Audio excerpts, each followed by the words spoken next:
Being able to be that teacher that when students see you, they think about Spanish, they think about Spanish culture, they want to speak Spanish to you. Success for me as a Spanish teacher is not. I am remembering in the times of COVID how difficult it was for teachers to not only get students to attend, but then get them to participate. I'll be walking through a pharmacy or the grocery and I will just feel somebody jump on my back and feel somebody's legs around me. And that is a student miss. A student grabbed my phone from me and downloaded Instagram and said, create an account. But you are a guest that we've been dying to have on for a very long time. My students who do well, they know Spanish from primary school. Right. My students who know well, they have a Venezuelan neighbor that they're talking to. But you see the kids class, that brings out my inner child. Think about what you have that is valuable for somebody that may want to learn. I was not even aware of how important psychology was in education. Right. That's very, very important. So yeah, well, I'll do some research there, man.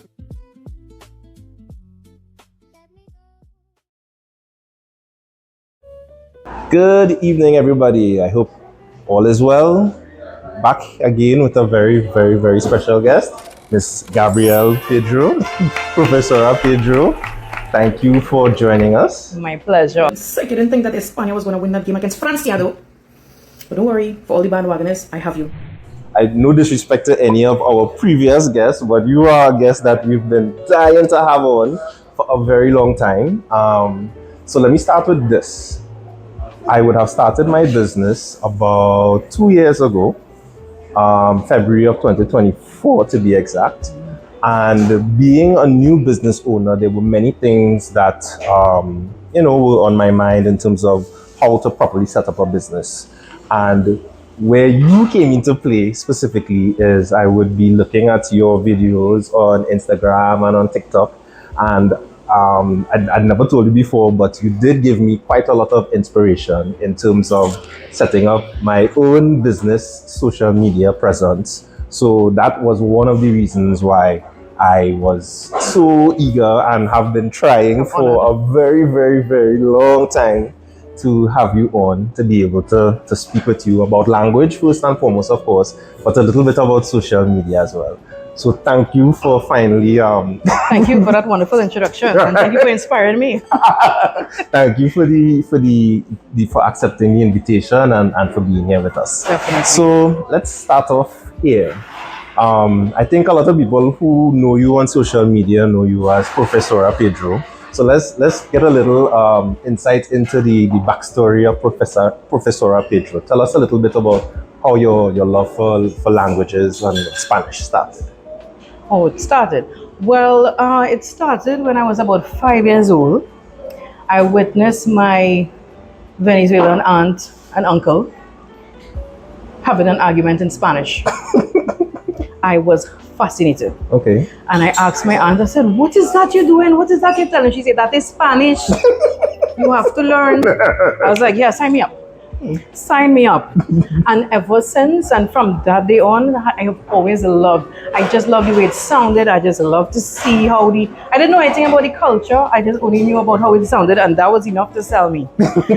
I did Spanish in Standard 5, fell in love again.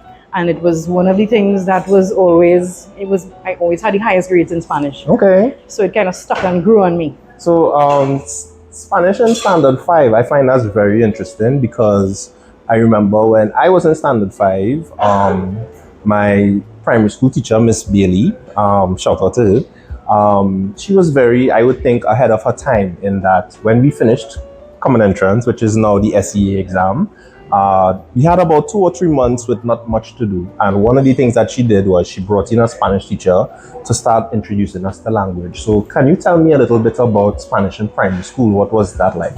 Well, it's similar to you. That is exactly how it happened. It was Standard 5 after Common Entrance. Yes, for the Common Entrance. It was after Common Entrance, and we did have somebody come in and teach us the simple uno, dos, tres, and the basic colors and como estas, and it really, I loved hearing the lady speaking, and that is exactly how I learned. That opened a window for me. And do you remember the teacher's name? No, I don't know who the lady was. It was just a Okay. lady that she came and she just wrote a few things on the board, and the whole class was saying, "Oh no, dos, tres." And after break time and recess time, I just by myself because I was always a loner in school, and I was just mumbling the numbers to myself and the colors to myself, and that was it. Okay, interesting. Yeah. All right, so let's move on to now secondary schools. Can you tell us a bit about your journey in secondary school, and particularly with Spanish? Well, I am a Spanish teacher for this year, will make it 14 years.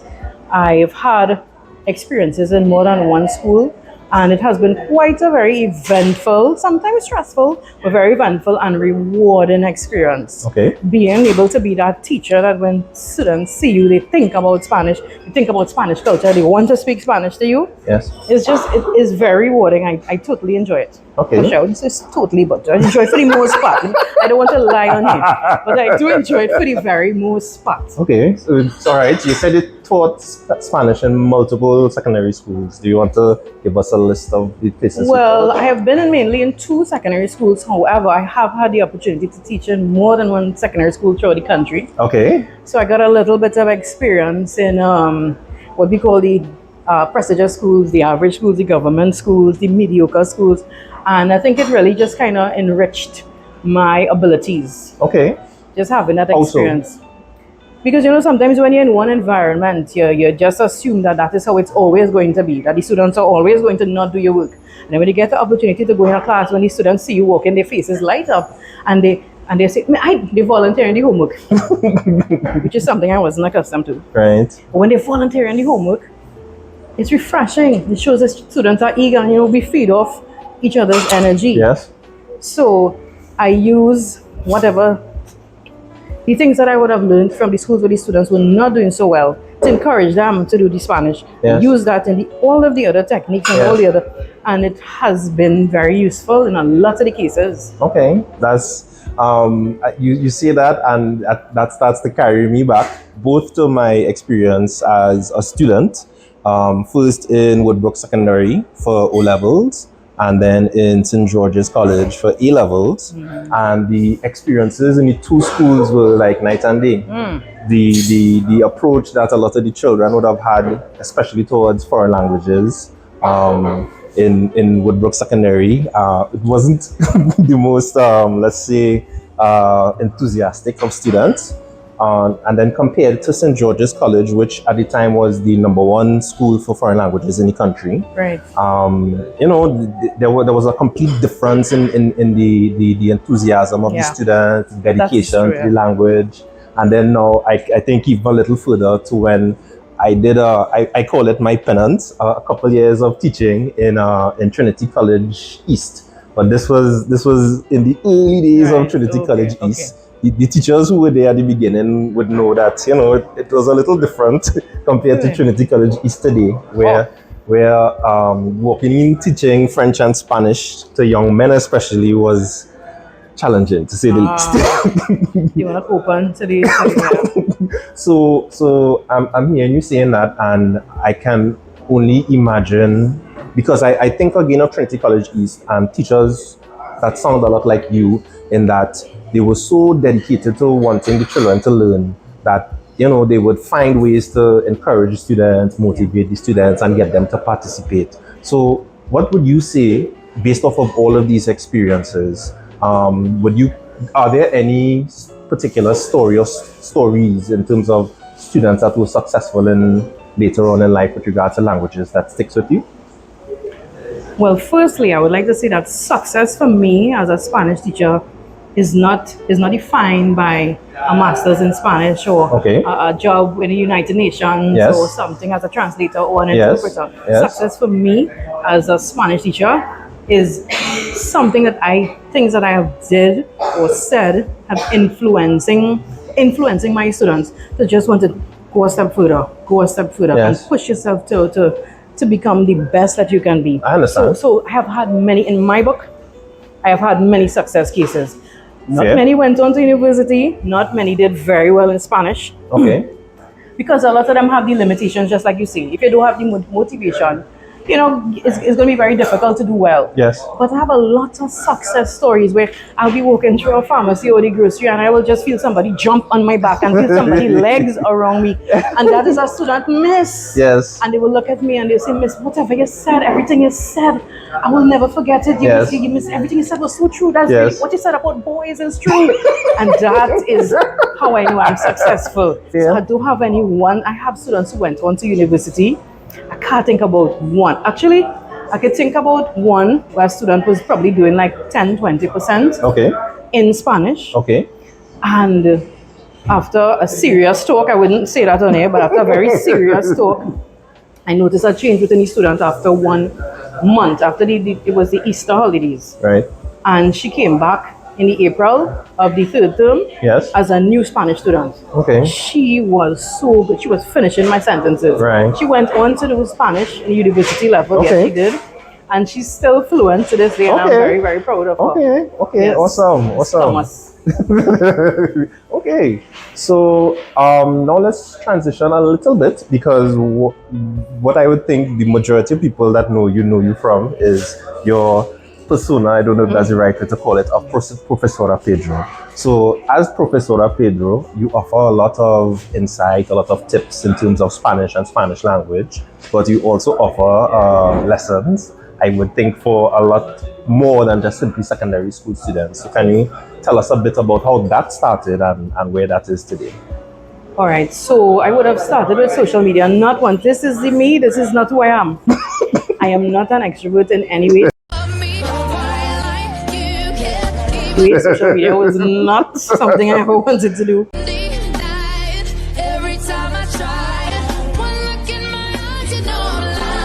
It wasn't part of the plan. No, it was not part of the plan at all. However, one of my students, I remember, I think it was year 2019 or 2017 or something like that, a student grabbed my phone from me Right. and downloaded Instagram and said, create an account. This account is for your Spanish classes, miss, because what you do in here, you can make real money. And they created a Spanish Instagram page for me. Okay. And tell me, make sure and post. Okay. I was like, no, miss, I'm telling you, I have to do it.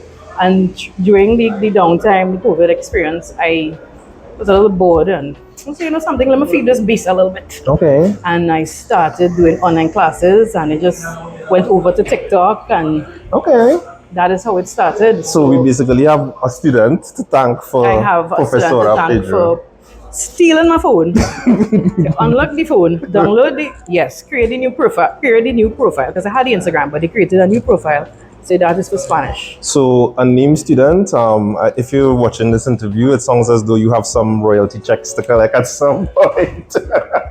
Maybe so, yeah. Maybe I owe you something. Yes. Just kidding. So that's how we started. So now you offer Spanish classes both for kids and adults. What Yeah. types of classes do you offer? So at the moment, I have a kids class, which I do every July, August for the students in primary school. It's really for those who enter in secondary school, because what I find is that a lot of Form 1s come in and the Spanish that they encounter in Form 1 is the first time that they're seeing Spanish. Buenos noches, días. 7, 8, me llamo. Which I think those students are at a disadvantage. My students who do well, they know Spanish from primary school. Right. My students who know well, they have a Venezuelan neighbor that they're talking to. Right. Early exposure is always great. Right. So I have the kids course. I have, of course, classes for CSEC. I love to work with students to prepare them for the exam. Nothing feels better than students top in the Caribbean, top in the country, top in the class, ones. Okay. I also have my baby. I call it my baby, which is my Spanish for Beginners course, a 3-month course. It is for anybody who doesn't know any Spanish at all. Just come and trust me. And in 3 months, I'll make you love Spanish. Like, you don't even have to come back to me. You just have to do that.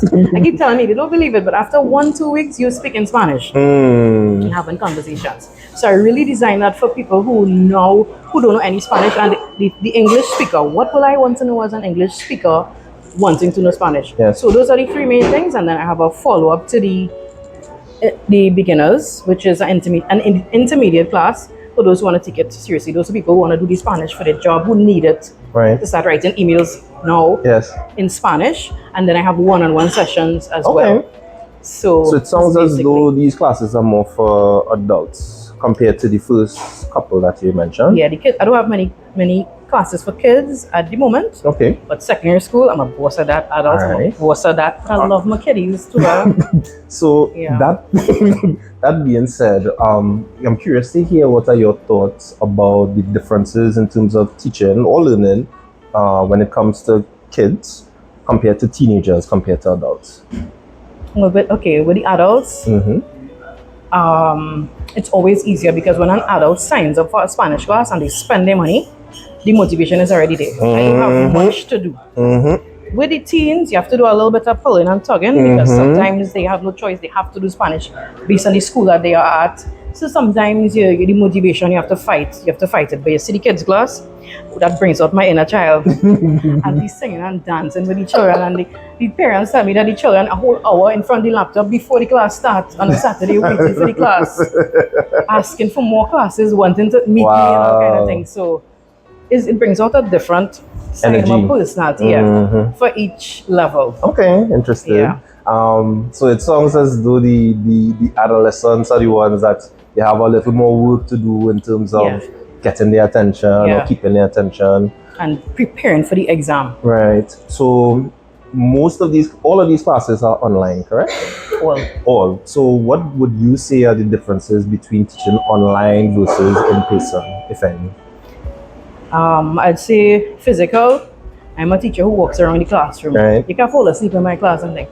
I will walk around and make sure the engagement is there. But the online, you always have the disadvantage of a child may or may not be sleeping. A child may or may not be watching a series on Netflix while the class is going on. So the advantage is just not the disadvantage with the online classes, me not being able to always read or see my students' facial expression to know what I should be doing to make sure that they get the most from every class. However, with the online class, I try to do as much as possible to maintain engagement. Yes. So I call on students, we have activities, we have a group activity, everybody participated in the activity. If you didn't, message me privately. And that's why I make sure that they because there is a disadvantage, however, they still love it. The students love it. They love it. That's why I just thought of that question, because hearing you say that some of the little ones, especially waiting an hour before class start, and I am remembering in the times of COVID how difficult it was for teachers to not only get students to attend, but then get them to participate and to stay engaged. Definitely. So just you giving that example tells me that there's something that you're doing that is not just getting their attention, but keeping it and making them excited to take part in class. I have students crying when it's the last class. Children crying, I don't know when it's the next class. Yeah. So online is not as bad as people say. I think you really have to have that skill. You need to be a people person. You have to really be thinking about having your students in mind. And you have to, if you need to take a nap before the class, take a nap before the class. Because online you have to give double energy. So you double effort. So that leads me to what I was now about to think, what I was now about to ask. In our research, we saw that you did a bit of psychology in school, in your studies. So do you think that psychology plays a role in terms of not only how you prepare classes, but how you deliver them in terms of, as you just said, understanding your target audience? Definitely. I think I was not even aware of how important psychology was in education. And anybody who studies education will know that psychology is an integral part of instruction and education in classes. But I did not know that I was actually using psychology at the beginning when I started teaching, and how effective it was. First thing first, you have to understand that psychology is the study of human behavior. Right. So of course, especially in a physical class, you look at your students' body language, the physical expressions, you look at the different things that they do and how eager they are, how quick they are to move. And you get to learn a lot from these students. And I tend to use psychology to observe my students' behavior and get to know more about my students in order to better prepare activities and lessons for them, to work with them. That's very, very important. So yeah, well, I'll do some research there, man. Yes, I did. And yes, we did, but also, as I would have mentioned, you sharing not just your personal history in terms of your love for Spanish, but also the things that you'd have learned along the way, for example, your studies. I would would like to believe that all of these things combined is what makes you unique in terms of the type of, not just class, but the type of persona that you have, right? So speaking about the persona a little bit, very interesting to hear that you would not describe yourself as an extrovert. Hola, soy la profesora Pedro. I am here asking people Spanish questions because you cannot come to the beach and don't learn Spanish. And a little secret, as I would have mentioned, I have been trying to get you to take part in this for This is true. a This very, is very true. long time. This is very and true. one of the first things that you would have told me is, Jason, I'm real shy. Like, and that was so mind blowing for me because when I look at your videos and you know how you present yourself and so expressive and so you present yourself as anything but an introvert. Is it that you would describe yourself as an introvert? Yes, I am. Well, I would have to say the correct term is ambivert. Okay. You know, extroverted when necessary, but introverted in my heart. Okay. A lot of people will see me in public, and sometimes you don't know the impact that you have. And people will see me in public and, Professor Pedro, and sometimes catch me on the spot in the gas station looking scruffy. And I'll just say, hi, nice to meet you. But it's not really something, I never did it for the fame. Right. I never did it for the popularity. I never did it for it just came. Right. People just gravitated towards me. I'm grateful, but it's not something that, this is what I'm doing. It is totally new territory. It's new territory. I think you're doing very good so far. You don't know what's going on inside. But you're doing a very, very good job so far. Thank you. So, all right. Well, so then I guess this will be a question for any potential ambiverts who might be interested in getting involved in social media. What advice would you have for people in that frame of mind in terms of how to get started or how to position themselves to be productive in whatever field they may be in? That's a real interesting question. I'd have to say first thing first, don't underestimate the value of what you have to share. Okay. Because me thinking that I didn't think that just teaching and saying the things that I will normally say in a classroom would even attract or, you know, interest anybody from the social media platform. Just picking up a phone and doing what I usually do. What I do online is so similar to what I do in the classroom. Right. But I would tell that person, pick up the phone, make yourself look a little polished, pick up the phone and start to talk. Think about what you have that is valuable for somebody that may want to learn. And you remember, you also can be an inspiration to others. Just like what he said, you never know. Pick up the phone and try. And don't think that, oh, nobody stop. Don't think about what people will have to say. That is insignificant. Because what you're putting out could be very unique and very valuable. I'll say that. And another thing, this is also true, and this any content creator, influencer, anybody will tell you this. There are times when you feel as though you just can't, or you don't want to, or something happened, you didn't get the feedback that you wanted from a video, and it can be very discouraging. I've been there.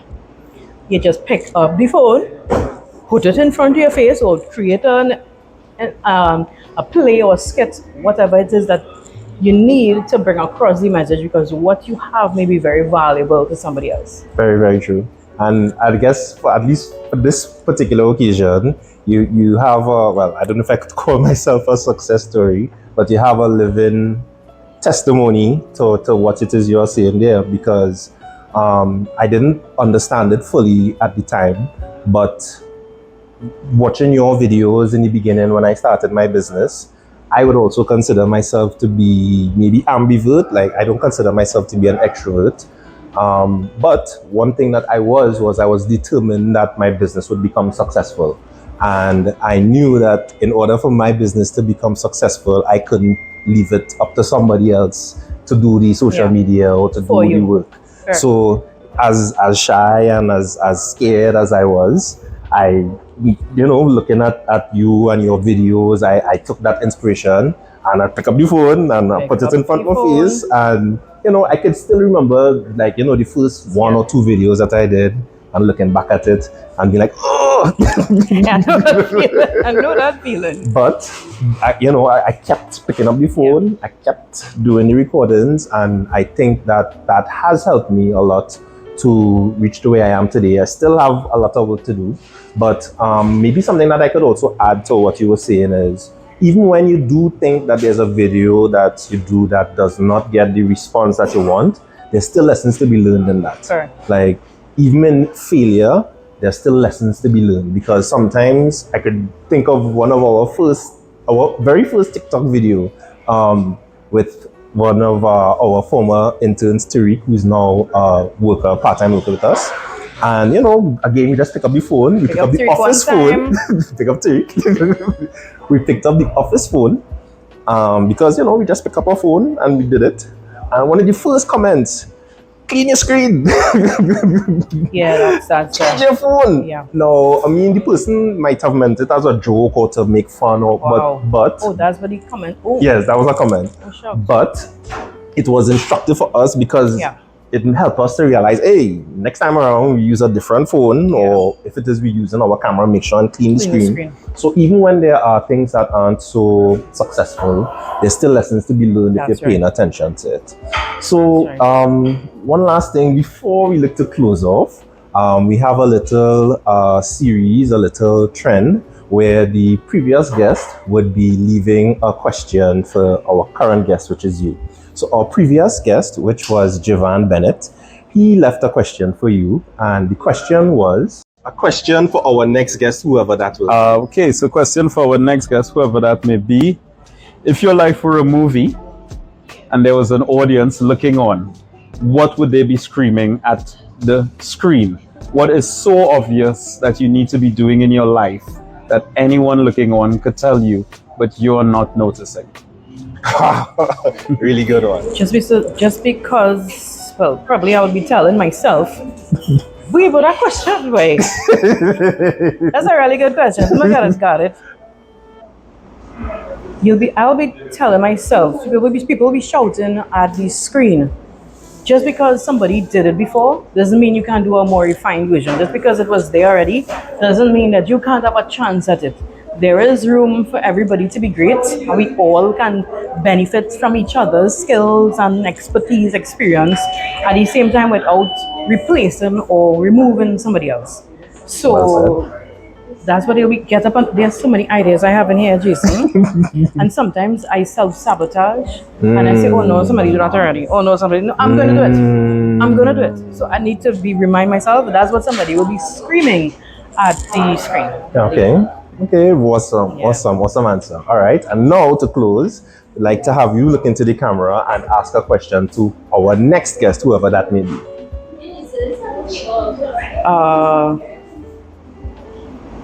Next guest. Yes. Since you're talking about movies and episodes and all that, if your life were a movie, what would be the soundtrack? What would be the soundtrack for that movie? That's awesome. And why? Awesome one. Yeah, awesome. Gabby, I thank you so much. Thank you. Thank you so much for sharing your time, sharing your knowledge, sharing your expertise. This was fun. Yes. I hope you enjoyed it. Yes. This for me it was definitely worth the wait. I hope it brings you and our viewers a lot of knowledge and enjoyment. And thank you once again. You're most welcome. And until next time, everybody. Until next time. Take care. Hasta luego. Hasta luego. Hasta la próxima. Ciao.